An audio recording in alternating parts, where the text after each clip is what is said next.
I thought of something. I was just watching the old Dangerfield special this morning to refresh my memory, and there are things that I've said my whole life I'd forgotten I got from that show. So bathrooms, if I hit something, I'm happy. I've I've Oh used yeah. that for 40 years, and that was Oh my I God. saw that from you. And then the dress looks better on fire. I go, oh my God, that was Rita Rudner, that long ago. Isn't that something that people still remember that special? I mean, and I think I'm really lucky because so many people have passed away. And I go, Yes, where are my friends? So, I'm glad that it exists on tape so we can see all those people. yeah, with Sam Kinison and young Bob Saget and My best friend Louis Anderson, I still miss him. wow, that's do you think at that time, I mean, you're a young up and comer there. Did you realize like you were on a show with that many, heavyweights? I was very lucky. I'll tell you, you want to know exactly how it happened? Yeah. Okay. So, I was performing at Catch a Rising Star, and Rodney Dangerfield used to come in periodically to try out material because he was always trying out new jokes. And I was on that night, and he called me over after he saw my set. And he said, I saw your set. And I said, yes. And he said, I just want you to know it takes a really long time, and sometimes it never happens. And I said, well, thank you for that, Rodney. And he said, but I think you're really funny. Want to be on my special? And I said, yes. So it Wow. started out because, he was a very cynical personality. I think you could judge that from his appearances on stage. But then when he said, do you want to be on my special? I just couldn't believe it. So it was a break for me in the sense that it was so widely watched and I was so honored to be on it. And I think I did my best.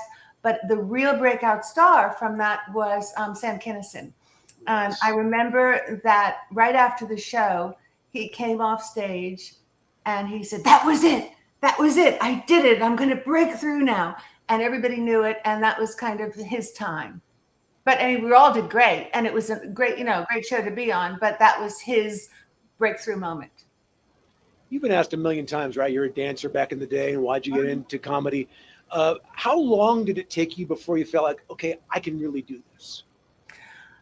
Well, I didn't start comedy till I was around 27. I was in my sixth Broadway show. I was in Annie on Broadway, and I was playing Lily St. Regis, who was named after the hotel. So she had a questionable past. But I said, there aren't too many female comedians, and there are loads of female dancers and singers and actresses. Maybe I'll try something where there aren't so many people. And then I started to try it, and I loved it. But I think what really set me apart where I could do it a bit quicker because I started later when I was just starting in the clubs trying to get on and audition. Jerry Seinfeld, Bill Maher, they were already regulars and, they were already like making $1,000 a night someplace. And I was just trying to get on stage. But I think because of my ballet background, I had I had a lot of discipline and I would do it every day. And I said, I'm going to wake up and every single day, doesn't matter where I am, I'm going to tell jokes. It could be at 2 a.m. Sometimes I'd come home from Annie and I'd go to sleep at 11 o'clock and set my alarm for 1 and be somewhere at 2 a.m., get a taxi and tell jokes to waitresses who were cleaning up. I said, every night I have to tell jokes. So I think my discipline kind of propelled me a little bit quicker, and good thing because I started so late. I think it was about 2 years I got 5 minutes of material together, which you wouldn't believe it, but that's quick. Yeah.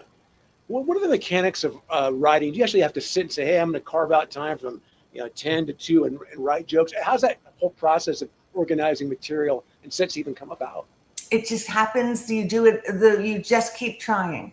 I said that Jerry and I were in a taxi going to a gig someplace, and I didn't know he was already again. He was already like had a whole act and was going places. And I said, how do you write material, Jerry? Because I was trying every different way, books, libraries, movie. I just kept trying. He said, you just do it every day. It's your job. And I said, oh, okay, just do it every day. It's your job. So he won't remember that because that was a couple $1 billion ago. But he was a big influence on me saying, do it every day. It's your job. Now you're darn good at your job. Rita I Rudner love my coming to job. the, I still love my job. I just love doing my job. So that's good. and you've done it forever in Vegas. I know for a while when you were a late mother, Yeah. age of 49, Yeah. getting started, you were in Vegas, but now you're out doing it more other places. We adopted. There wasn't anything happening over here. But we adopted a wonderful, lovely baby girl who just turned 23 last week. And she's Yes. really good. And she's a singer songwriter. And Martin and I follow her around every place and plug in her equipment. Hey, Rita, how difficult was it juggling when she's a younger girl, juggling your career and being a mother? That's why we moved to Vegas. People say, why Vegas? And it was a genius move for my husband because we wanted to have a family and I didn't want to be traveling all over the country. And that's what happens when you're a comedian, you're on the road. So, where is the one place where you stay in the same place and the audience travels? That's Las Vegas. So I stayed. 7 o'clock. I drove to my show. Everyone else took a plane. I took a car, and I was home by 11. I could, make dinner for Molly, and then I could take her to school the next day, and I could be a mother. That was the only way I found I could be a mother and a comedian at the same time. Was Las Vegas. So Las Vegas was. It was a very, very great experience for me the whole time. Has that experience of being a mother been as rewarding as you thought it would be, starting at the age of Yes, 40? absolutely. Not only do I love her and it's made me I think being a parent makes, you don't think of yourself all the time. You have to think of other people and you put other people before you. But it did give me 10 new minutes of material, which I'm very, very grateful for. In fact, I left Molly out of my act for a really long time because Martin, I can see, my husband, because we met because he produced comedy shows. I say this is our love story. He hired me. I slept with him. But that and it's in. We just celebrated our 37th anniversary, so it's doing okay Congratulations. so far. But with Molly, I said she didn't sign up for being in a comedian's act, and I left her out of it. So when she was about 5 or 6 years old, she came to the casino to see my act, and she said, "Mommy, you talk about daddy all the time. You talk about your parents. You talk about grandma and grandpa. You never talk about me." And I said, "Well, I didn't know if I should because I don't want you to be upset if I say something." And she said, "I want you to talk about me." So I said, "Okay, I'll talk about you." But I would never say, I still run all my jokes by her. But I don't push the envelope. I love the envelope in the middle of the table. Yeah, I love like making observations that aren't really, they're a little bit scathing here and there, but I'm never going to say anything that is going to upset my family because it's easy to write a new joke. It's not easy to get a new family. And your experiences in real life really are the foundation of your humor, marriage, motherhood, getting older. Oh, and technology. Don't forget technology. Toilets are smarter than Exactly. I am now. Yeah, I can't stand it.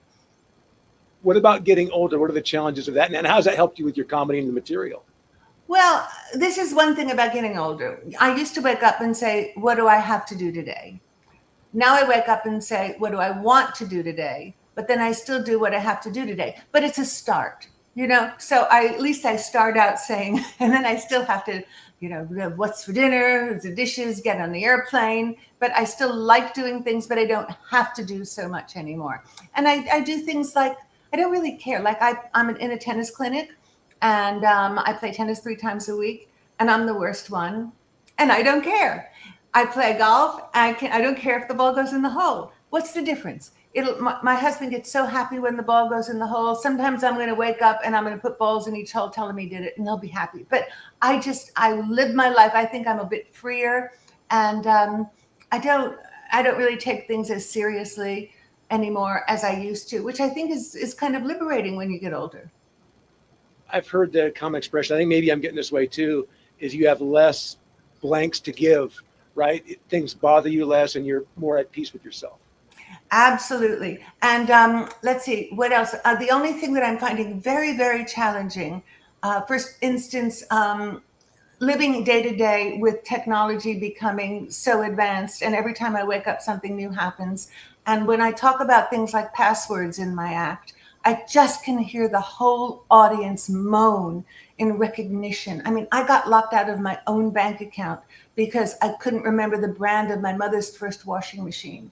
You know, you just, and then you go 3 times and they lock you out. You have to hire a hacker. You have to bring it in. It's just, I'm just so astounded. In fact, even this interview, we couldn't figure out how to get onto Google Chrome. And it took Martin like swearing for a half an hour to try to push the right buttons. What happened with the television? What happened with on and off? You know, I don't want to go to the moon. I just want to watch Law and Order. So, I mean, I just think that everything has become so difficult. It's given me like at least 25 new minutes in my act. When you're just living your daily life, do things pop in your head? And I don't want to blow the punchline for the audience, but you know, why did I walk in the room? Eimers and phone Eimers, that kind of stuff. How's that come about for you? Because I walk in the room and I forgot why I'm there. So I have, why did I walk in the room Heimers? So you just have to figure out everything that's really happening to you in your life. My newest thing I'm trying to figure out is, have you noticed that young people carrying around these huge water bottles?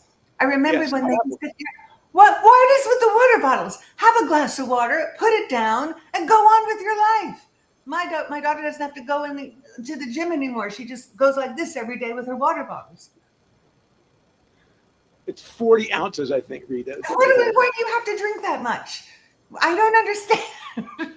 I have a sip of water and that does me for the day. What's going on? See, I have problems. So I am very, very frustrated by things that don't matter. But again, I don't care about other things. I don't care, but then I care about that.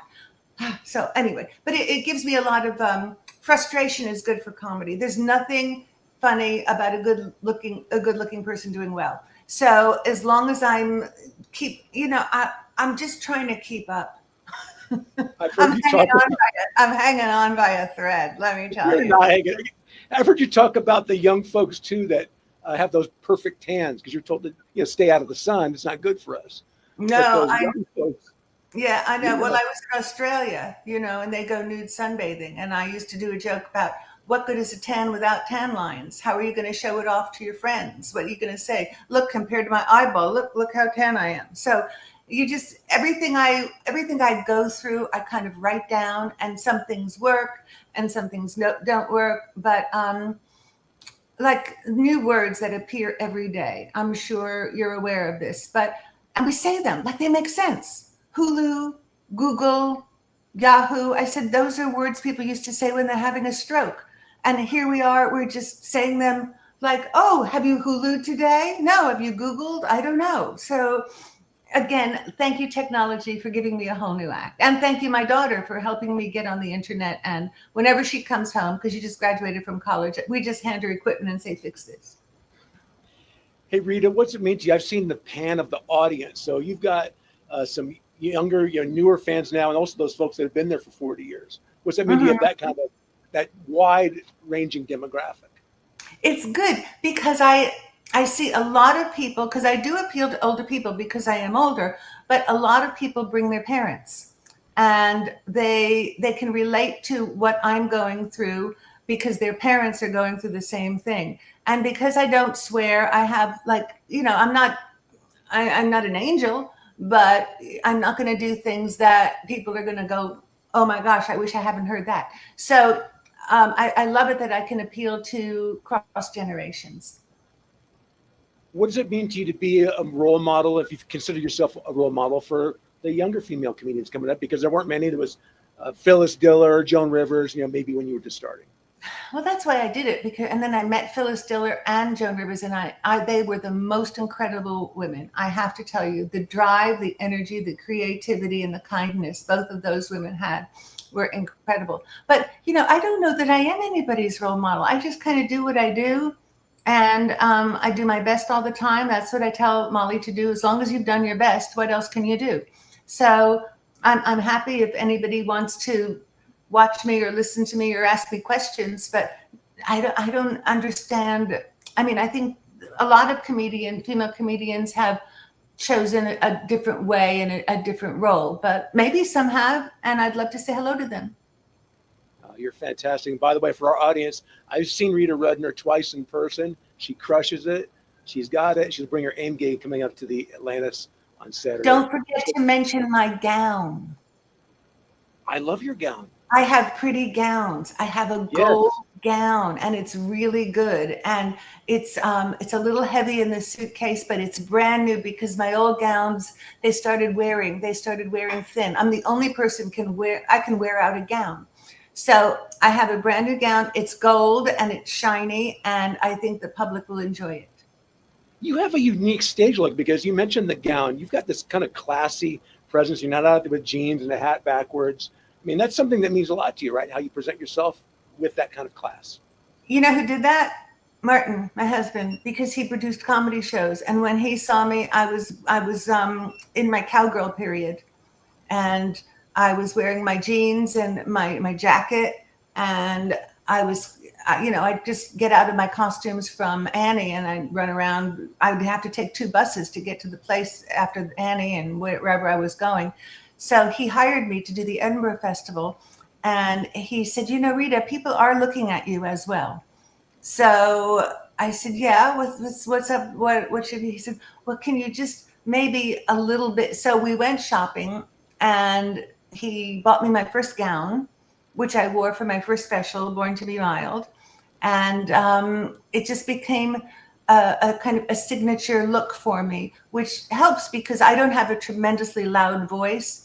So Martin used to say, Rita, you're a comedian without a hook. So we did a hook. I wore a gown, and all of a sudden I had a hook. So I just keep wearing gowns. One time I was playing Atlantic City, and I said, I'm not going to wear a gown. I'm going to wear a sparkly dress. And it was like a sparkly pantsuit, and it was pretty. And I always ask for questions after my act to talk to the people who came to see me and see if they have any questions for me. And the first question was, where's the gown? I came to see the gown. So every time since then, I bring a gown and I put it on because I'm here for the people. Come to see how she dresses and hear what she says.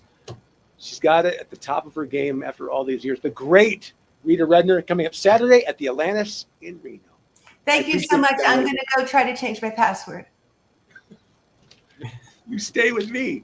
And download an app. Oh, my God.